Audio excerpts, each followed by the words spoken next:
and welcome. According to the United Nations International Children's Emergency Fund, UNICEF, Africa's most populous country, Nigeria, currently has 13.2 million out of school children, the highest rate anywhere on earth. The first in our series on possible corruption in education funding leading to an unacceptable number of out-of-school children got aired last week, but the matter is far from being resolved. I'm Okiria Agbonsuremi, introducing another edition of Public Conscience on Radio, a production of the Progressive Impact Organization for Community Development, Primong, supported by the MacArthur Foundation. My co-anchor on the program, Chukwudi Okoli-Ogbaja, is right in here. Thanks, Ohiria. And let us say that Premium Times, our partner, in the first part of their investigation of primary schools in Nasarawa, regarded 15 of them as an eyesore in spite of the huge funding bandied about by relevant authorities. Yeah, photographs by the Premium Times will shock anybody who takes a look at them, and that has given us cause for concern. Where has all the money gone? Apart from the Premium Times investigation, the Socio-Economic Rights and Accountability Project, SERAP, had under the Freedom of Information Act requested states to explain their receipt of monies and expenditures on education from as far back as 2015. Nasarawa State did release some figures, but investigations by our partner Premium Times shows a situation that does not quite reflect these expenditures. Where is the problem? Is it with UBEC or their state counterpart, SUBEX? Let's not forget that the Nasarawa State Education Commissioner reportedly refused to talk to Premium Times, according to their reporter, Akintunde Babatunde, who was part of the investigation of the squalid state of primary schools in that state. It is indeed troubling because since assumption of office, Nasarawa State government has reportedly received over 3.4 billion naira from the Universal Basic Education Commission, UBEC. Nasarawa State also reportedly received 47.6 billion naira from Federation Accounts Allocation Committee, FAC, in 2018 at an average of 3.97 billion monthly. And if they had nothing to hide, Nasarawa State, why not explain the entire process to reporters when they called in? Well, we are pursuing the rather vexed issues since the Nasarawa case is a reflection of what actually obtains in many parts of Nigeria, of the Nigerian state. Here to discuss the issue of the poor funding of the primary schools in spite of the huge monies voted for them, we are having the president of the Civil Liberties Organization. The president of the Civil Liberties Organization is also the bureau chief at the Guardian office of Abuja, as I will speak, and he is one who is a correspondent and editor who has seen so much. Of course, we have made all our efforts to get UBEC to join us, and they have, can we say as usual now, because even our partners have said they have always found reasons not to be available when issues of funding and how the monies, as we put it in Nigeria, are chopped when they are released. And the efforts by UBEC to work with the state counterpart, SUBEC, just to come and explain what is actually happening. Is it funding gap? Is it that they are not spending the money according to plans? Is it that the money is not enough? UBEC will probably find any reason not to come. The numbers to send your message remains are a Primog number 090-2265-6167. That is 090-2265-6167. And of course, the studio numbers will be given to you shortly. The live studio numbers will be given to you to join us as soon as we establish the content of our discussion, as soon as our guests begin to explain to us what possibly is wrong with our school system that makes primary schools to have such solid, squalid positions, such that students, primary school pupils in Nigeria still learn under the trees. I mean, under the trees, under some makeshift arrangements. You also find them some things knocked together by carpenters, and in some aspects, Chukwudi Okologbaja, we found them. Our partners found them under the trees. Knocked together by carpenters. That's rather graphic, the way you put it. That's even when they have the benefit of having something hastily put together by roadside carpenters. Yes. These are straight cases of children sitting right there on the floor, studying, supposedly studying. How conducive is that atmosphere for anyone to take in anything reasonable into the distant future? And if you think that your child is in a public school where they have the opportunity to go to toilet when they are pressed, not in some public schools across Nigeria. In Abuja, there are instances, our partners are also investigating some, where monies budgeted for blocks of flats are actually expended halfway. I mean, if you ask that they built 7 classrooms, they just built 2 or 3, and they sign off the checks. Now, what is UBEC doing? What are the relevant security agencies doing? Why are we subjecting pupils who are attending public schools to this kind of situation? And Chukwudi, come to think of it, many of us have the privileges of sending our children to private schools. But Chukwudi, I and you, we attended public schools, both primary, secondary, and those schools were ones that you can take home, take to the bank, that they will give you what? What has happened to our psyche? We are not saying that all the schools in Nigeria are like that, and they have some good primary schools run by the government, but where can we really find, where do we really get to a level? How did we get to a level where you have primary school pupils study under trees in Nigeria? And what is UBEC doing with all the funds that be bandied around? Ohiria, let me answer the question from 2 angles. Firstly, addressing how quality was the watchword when you and I went to primary school. Now let's go. It was just the place to go. Yeah. But remember that somebody said the other time, were there even private schools? There were no private schools. There was no need for the private schools. Yeah. But remember that the caller mentioned the former Rivers State governor, that he took schools to a level, public schools to a level, that people started withdrawing their children from private schools. So even in modern times, somebody had made, let's not name names, somebody had made an attempt to return the times you and I saw, which you were talking about. Now, let's meet our friend. Our friend is a journalist, our colleague in the profession, Igor Akerera. We told you, is an editor, a reporter, and he's also president of the Civil Liberties Organization. Let's get your insights into what you are. Can you react to what you have always known anyway, and you have seen? Yes. Well, basically, good morning, listeners. It's a pleasure to be here. But I feel very sad, very, very sad this morning that roughly 50-something years on. 59 years on. October 1, 1960, we are still sitting down here discussing basic education. We are talking about children between the ages of 6 and 15 years. UBEC, Universal Basic Education Commission, has a responsibility to coordinate funding for not only federal government funding with counterpart funding from the states to promote education at those levels. And what are we really talking about here? These are empowering, academically empowering the future leaders of this country. I heard 2 of you as you were speaking. I went to a public primary school in my village in Delta State.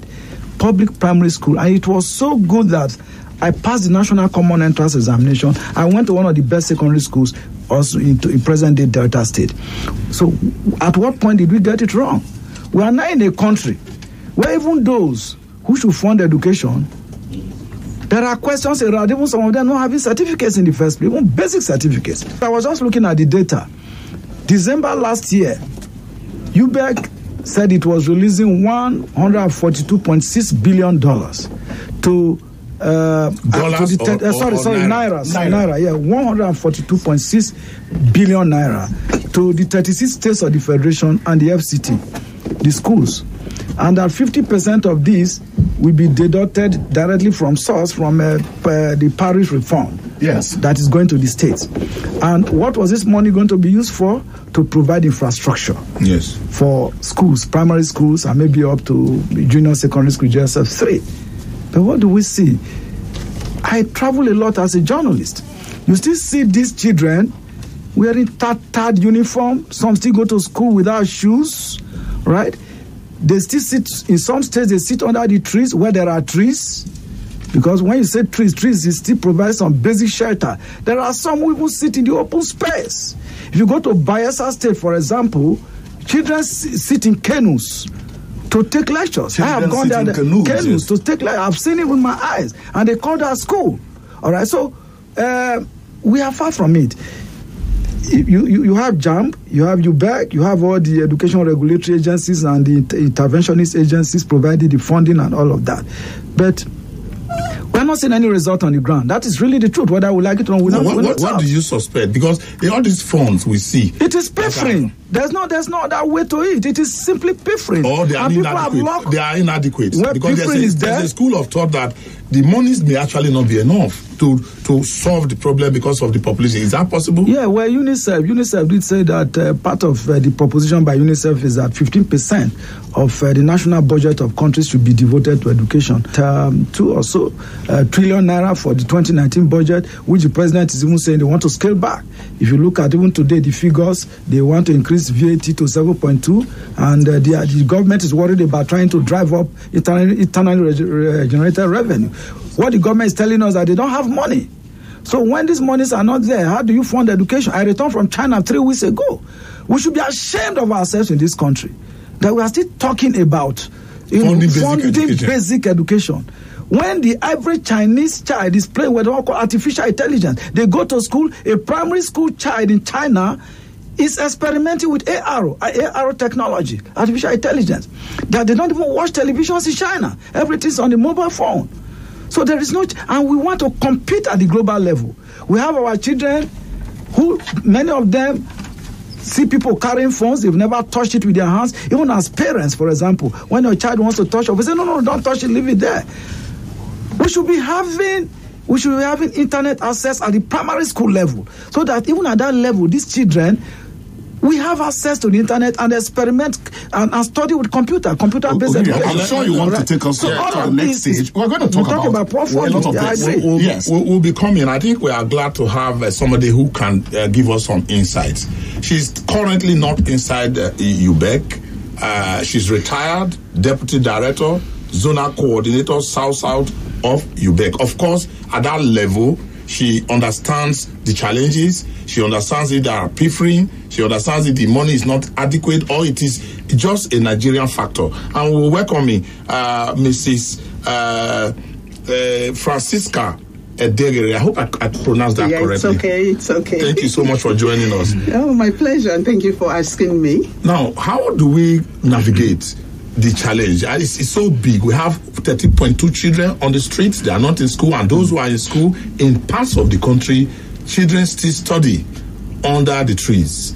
Like he said, and that was where you had a zonal coordination responsibility. Children started inside canoe in Delta State, like Bayelsa State, like she has said. What are your perspectives? I'm very happy we are talking about it today, because if you look at the dictum that UBEC flies, their catchphrase, it says education for all is the responsibility of all.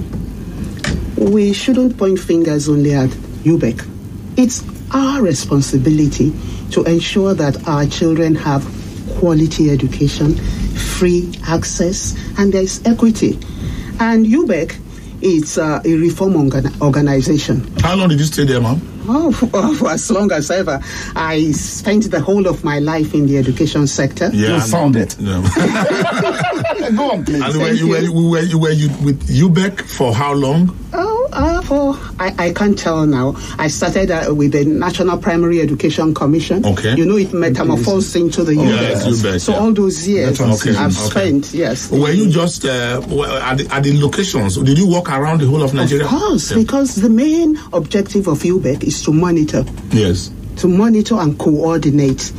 2% of that money that he says is deducted from source. Yes. Because if you are aware, 2%, not less than 2% of the consolidated revenue is dedicated to basic education. Yes. And 2% of that 2% is what UBEC uses to monitor. Is it enough?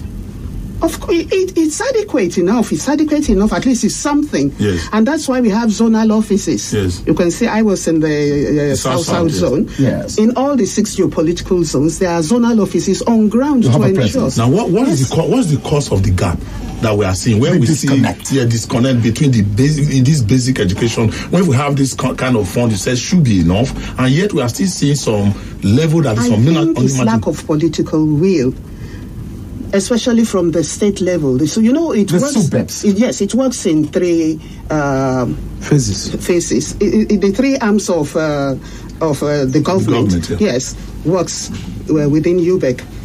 For UBE, let me say, at the national level is the UBEC. State level is the SUBEB, and at the local government level is the LGEA, which is the Local Government Education Authority. Yes. But when the local governments were silenced, they had no effect. And education is a grassroots issue. And in Schedule 4 of the Constitution, it's the responsibility of the local governments to ensure that schools function. And they were not functioning. And they are closer to the people. And that's one of the major reasons why this quality we're looking for is not as transparent as we want to see it, or as significant as we want to see it. Do you... Okay, you're no longer there, but you were there. Oh, yes. Is it that you hand out monies, counterpart funding comes in, you spread this thing, and you do not have any way To of monitor. punishing non-compliance Let me with the get- Articles of Association? Let me get at that point.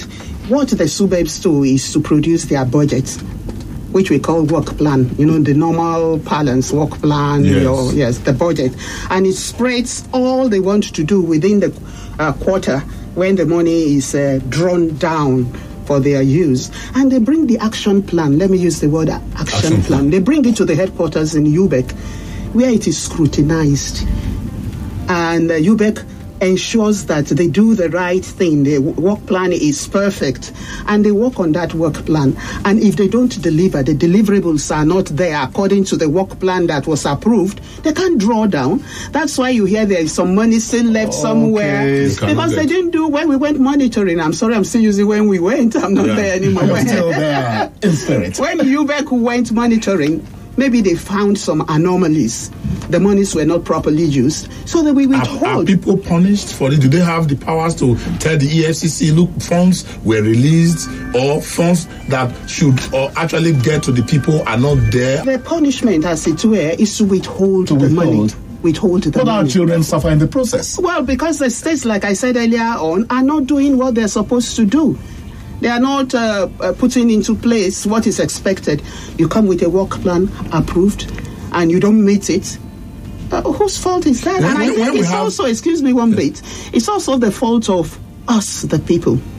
Because we are supposed to be involved in what our children learn, how they learn, what they go through. And as parents, question the authorities, the SUBEBs, to tell them that we are not getting quality for money. And most often we don't. In those days, he was talking about my colleague here. There were PTAs, and they were effective. They were fed in schools, headmasters, head teachers, principals. Once they hear the PTA is getting involved in an issue, they sit up.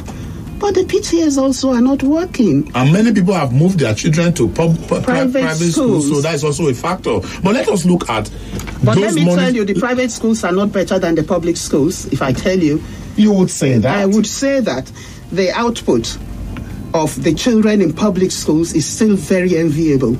The public schools are just brash, you know what I mean? They can speak English, they can do this, they can do that. But if you come to the depths of what they are supposed to do...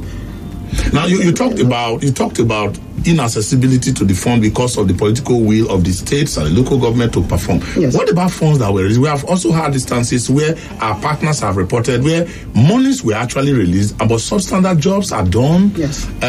You have a request for 7 blocks of classroom, 4 are built, even though on paper 7 was supposed to have been built. We have had reports and there are pictures I'm and so photographs. happy you brought that up. Yes. Because UBEC has a portal now. They opened a portal where they are asking people to make these reports. On the internet. On yes. the internet.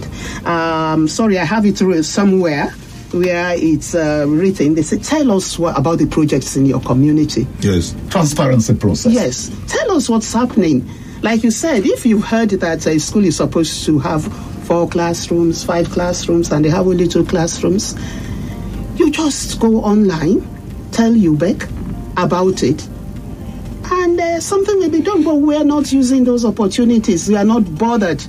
I went online to see who has ever reported. I didn't see a person. See any report. And again, it also depends on if the community and the stakeholders and the community are even aware that the classrooms that should be built or the block that is supposed to be built is 7 blocks. Because if the PTAs are not active, yes, and the community is not active, yes, they wouldn't even know what the budget is meant for. It took SERAP, and that's going to court to get Nasarawa state authorities to release the monies that had come to them. Why do we have to live that kind of life? That's what I was just going to tell you. That's why we have civil society organizations, because government cannot do it all. In other climes, that's the job of civil society organizations, to create awareness, and the media as well. The media should go on air, give slots, give information. That's a part on the back of Prime. Civil society. If you go to this, Premium Times. If you go to this, yes, please. Sorry, can I come in a bit? Please, if you go to this UBEC portal, there is the message. Tell us about UBEC projects in your community. There's a telephone number. I don't know if it functions public, now. Yes, I don't know, but it's public because it's on the internet. Yes, and the website is info@ubec.gov.ng. So UBEC is transparent to an extent. Okay, let's just quickly let you know that you can send your messages to 090 22 65 6167. That is 090 22 65 6167. But it's also an opportunity now for us to open up the ports. Just before we get Igor Akarela to respond to what he has also heard from Madam in the studio here, Mrs. Francesca Adegre has said that the cost for promoting good education in Nigeria is everyone's responsibility. What are we doing at the community level? What are you doing? Are your children in public schools? Why are they not in public schools? You want to tell us why your children are not in public schools? Is it that you are so rich you can afford, or it is that you are frustrated because of the handling, the kind of operation that is going on there? Why is it that our public education has gone so deep and corruption has set in and everything is so turning upside down? You can call us now and we'll accommodate your call. Calls are coming in already. Hello.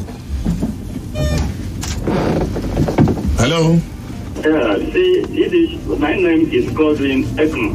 Godwin Ekong, thank you. So, you see, the issue of this UBEC, that means from the federal level, state level, to the local government level, it's like a chain of reaction. It's catalytic.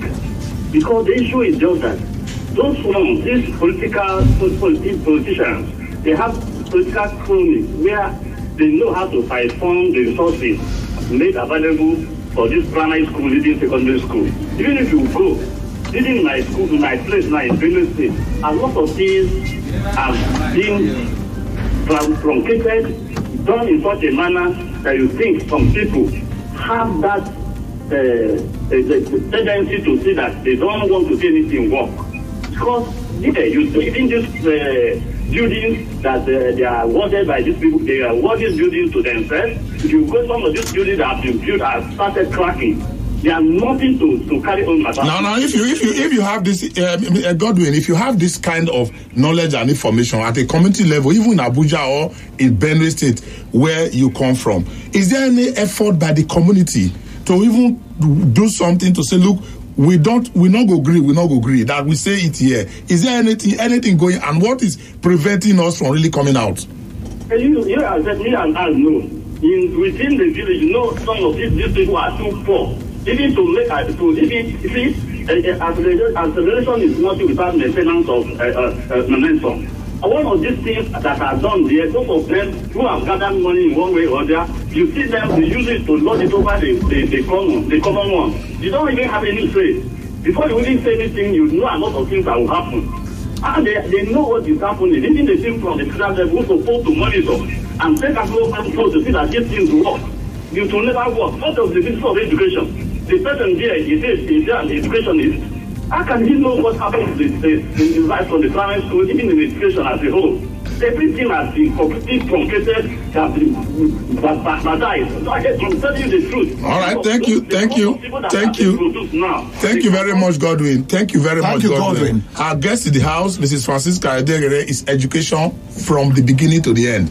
And she's been there right from even before UBEC came up. We have more callers calling in. We want to situate it within our environment. Hello. Yes, this is Suleiman on the line. Suleiman, thank you, Joe. Thank you. Yeah. I think we're all culpable, virtually each and every one of us, because we all are not living up to our responsibilities. Because if the public schools are not doing very well, it is because of each and every one of us to speak up. Because we prepare for the fact that everybody wants to live in the comfort zone and then decide to take their children to private schools. But the other thing I want to say is that the civil societies are not doing enough. They only come up when they realize that there's a lot of issues. They are supposed to be part of the project right from the beginning. Sensitize the public, the need for us to take our children to public schools, the need for the BEP to also do their, do their own bit as far as projects and the rest of it are concerned. Then we also need to speak with the people who are also directly responsible. Who are part of this particular issue, that is the stakeholders like the PTA. PTA have been responsible for virtually everything that most of the public schools are doing today. I'm one of the vice chairman of one of the public schools in FCT.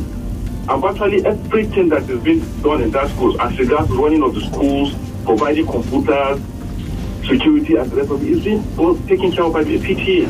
Whenever you write letters to the UBEC and whatever, they don't respond. The principals are handicapped, because they themselves are part of the system.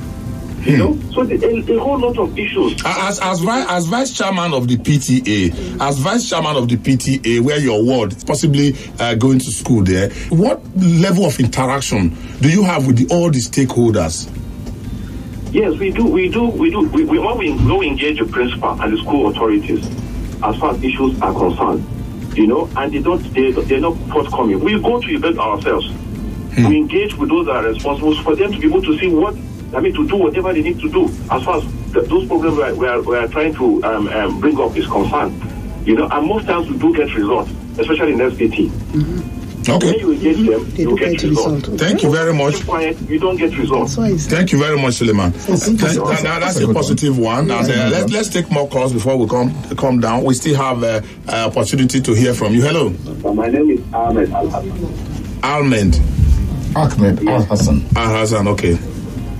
Let me first and foremost appreciate, madam. That mentioned the public schools are far better than many of the private schools. It's true, because 3 of my children attended public schools, that's the Unity College.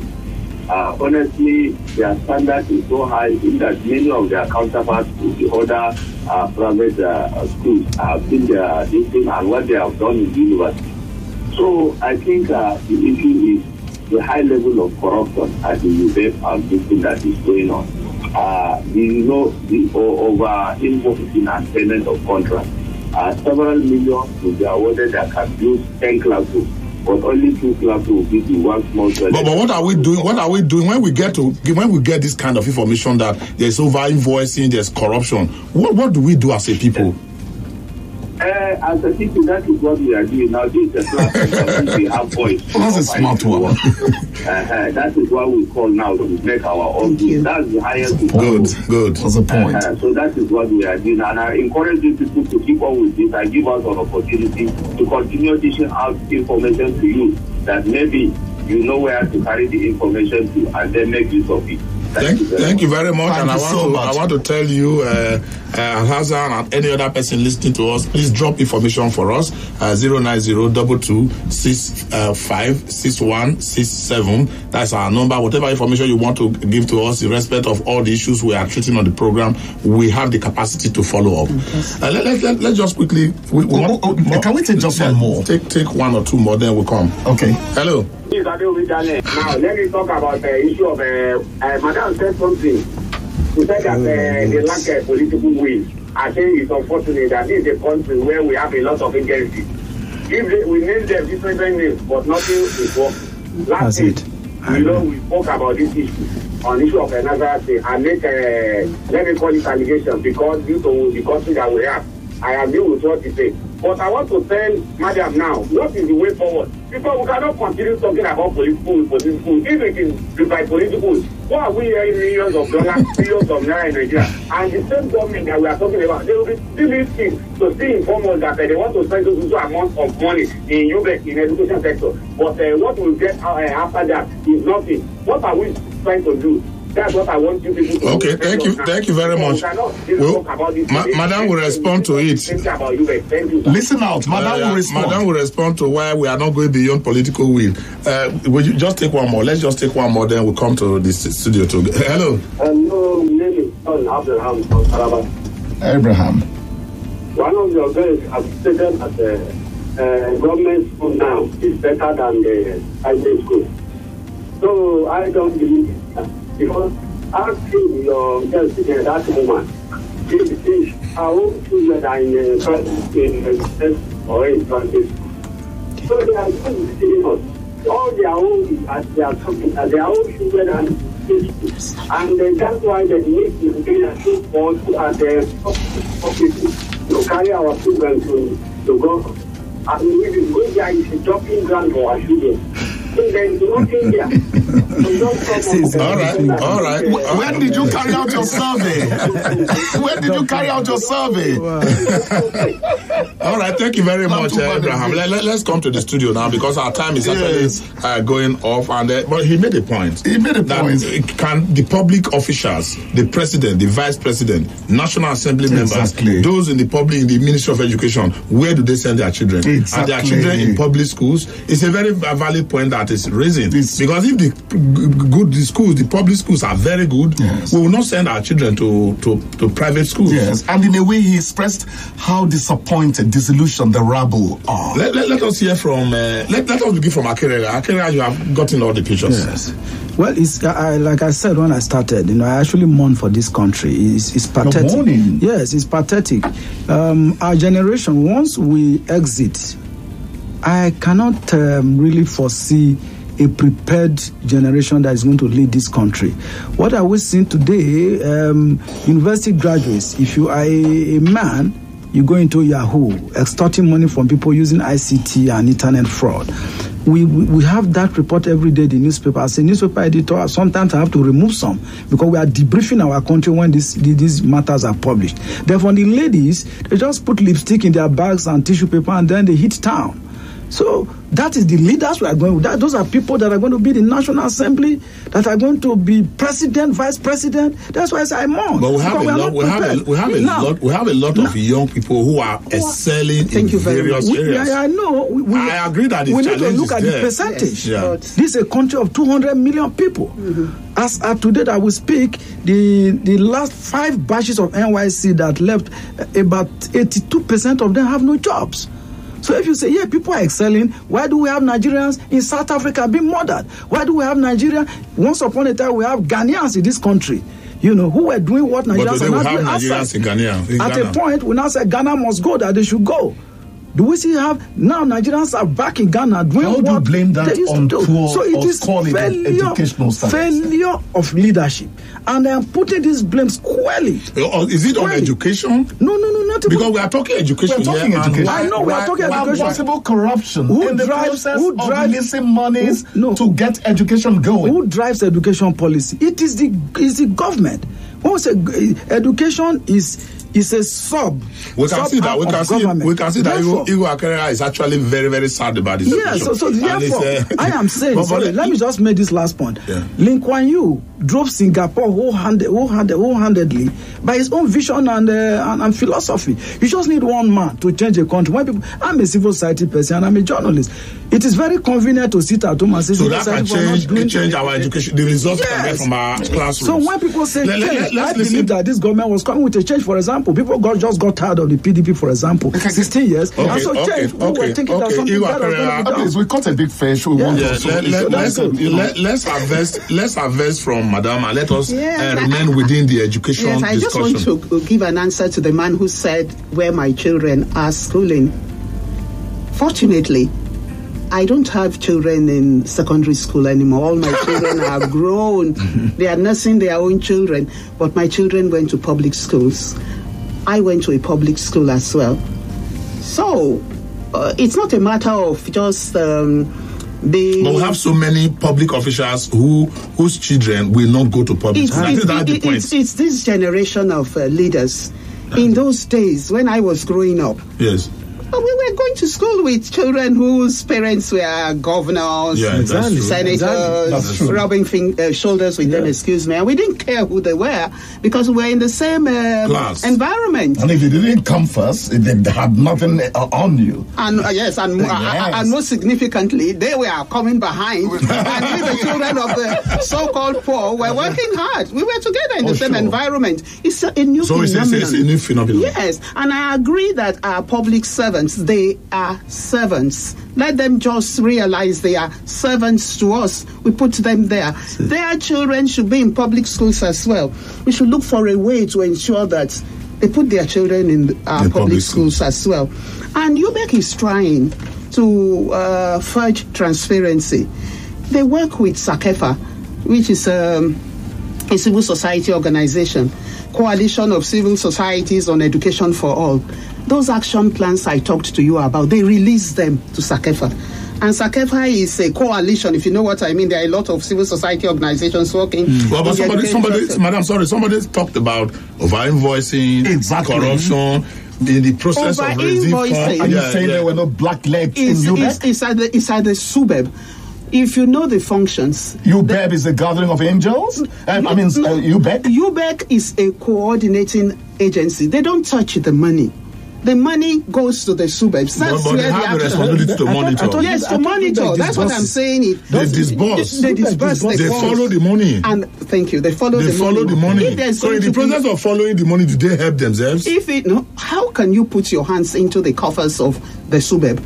Because you don't have access to the monies that are being used in SUBEBs. That's why that's why UBEC, sorry. You are correct. Go ahead. That's why UBEC goes to monitor. And once they see you are not towing the line, they withhold the disbursement. Withhold it. That's why there's a lot of money. Now, can you, from your experience, madam, can you explain the process of this monitoring? There's a counterpart funding.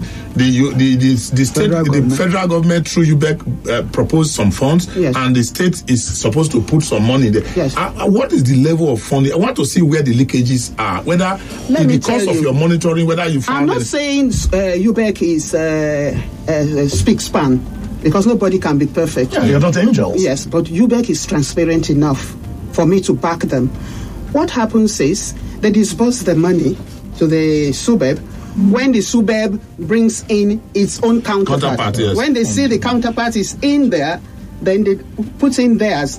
But some of them are too clever for themselves. As soon as the UBEC's money hits their accounts, they withdraw theirs. And then continue with the money brought in by UBEC. And that might not be sufficient. And once that is detected... Do you have the capacity? Does UBEC have the capacity to know the point of expenditure? How much is in the account from point to point? We do thorough monitoring. We have accountants of value who go and sit and read those books. They have independent auditors as well who do auditing. And once you see that something is not in place, that's what I'm telling you. Yes, once you see something is not in place, you withhold, and the child suffers. Something is still wrong. Yeah, something's wrong. Money is hanging there, and children are studying on the tree. Let me tell you one thing. UBEC fund is an intervention fund. Yes. The states are supposed to be able to raise the amount of money to take care of the schools in their environs. Of course, because they are unable to raise it. That's why they're helping. Yeah. This will not go on forever. And if you continue to spoon feed... education is not on the exclusive list. And if you continue to spoon feed SUBEBs, making them feel, okay, we'll help you out, they will not generate enough funds to take care of the schools in their environs. We saw them buying votes. Have you been embarrassed by what you saw in schools? What ran on your mind in the course of your monitoring when you were in UBEC? Of course, you see things that are embarrassing. You call a meeting, call for a meeting, and you call the SUBEB chairman and his management team, and you tell them, when we go monitoring, we give them the report. They sit and they hear us, so that they won't say, oh, you wrote something about us that was not true. We didn't hear about it. We tell them, yes, we hold a meeting with them before we leave. And we point out those errors, and they see them, and we write our reports and take them back to UBEC. Madam, why is this failure going on? The man doesn't want to hear the fact that the SUBEBs, it all lies in the states. They don't care. Because somebody talk about political will, we should go beyond it. And that's why CSOs, me and you, we shouldn't be afraid. The Primorg is not afraid. We shouldn't be afraid, and we should keep speaking, talking. I'm so happy we are talking today. Any school near your home, any school you pass by every day, you have a right to stop by, look into the school, and ask questions. Even if your child is not in that school, it's your responsibility to ensure that that school functions optimally. Passing by a school, stop by. If you don't see what you want to see, take notes.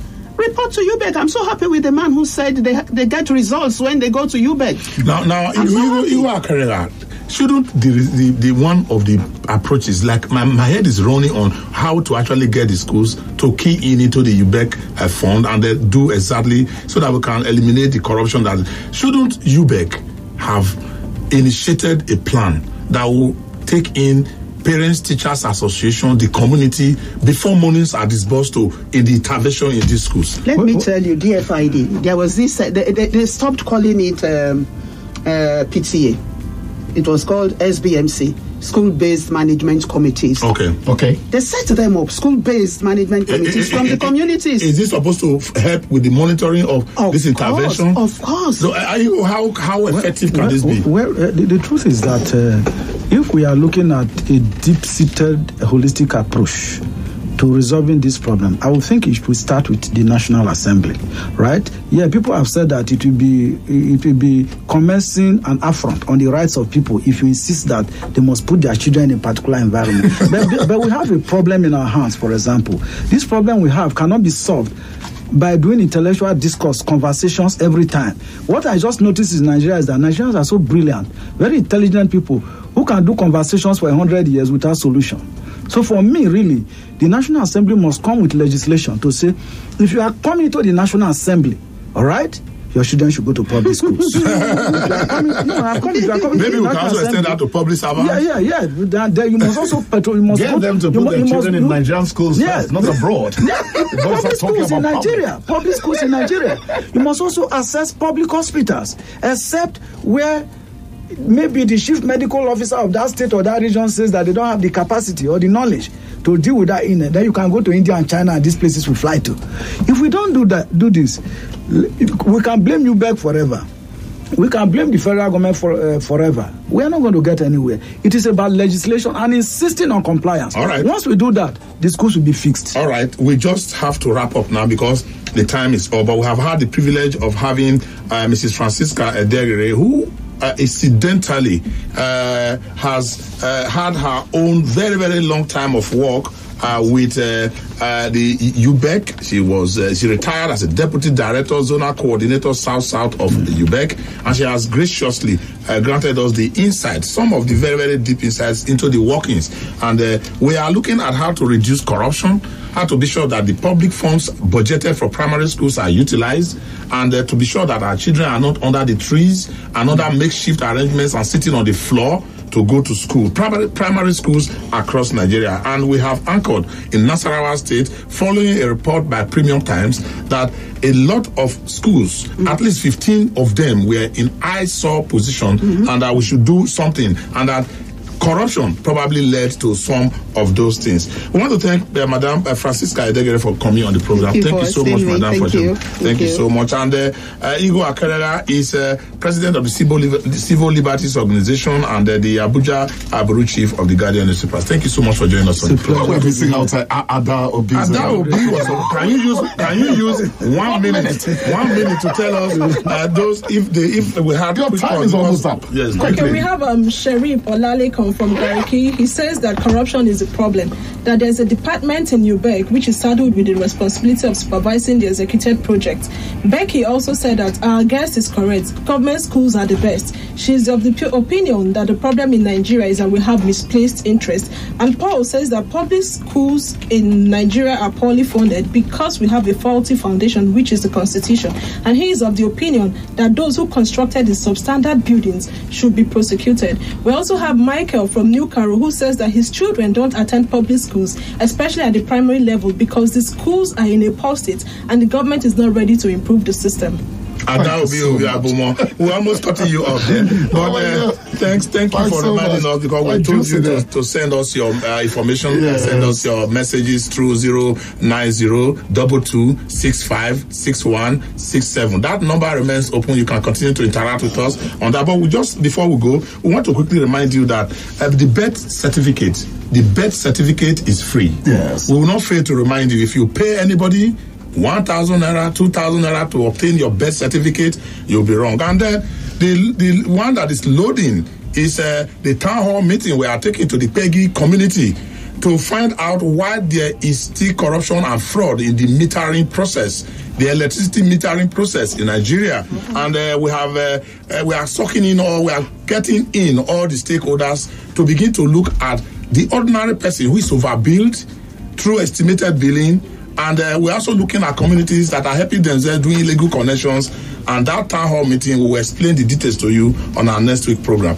It's been Public Conscience on radio, supported by the MacArthur Foundation. My name is Okiri Agbonsuremi, and the Chukwudi Okolo. It's always a joy to come and get these things done. And for that person who said acceleration is nothing without maintaining momentum, go and try something. It might work with UBEC or SUDEP. Let's do it again next week when we come back, and have a wonderful week ahead.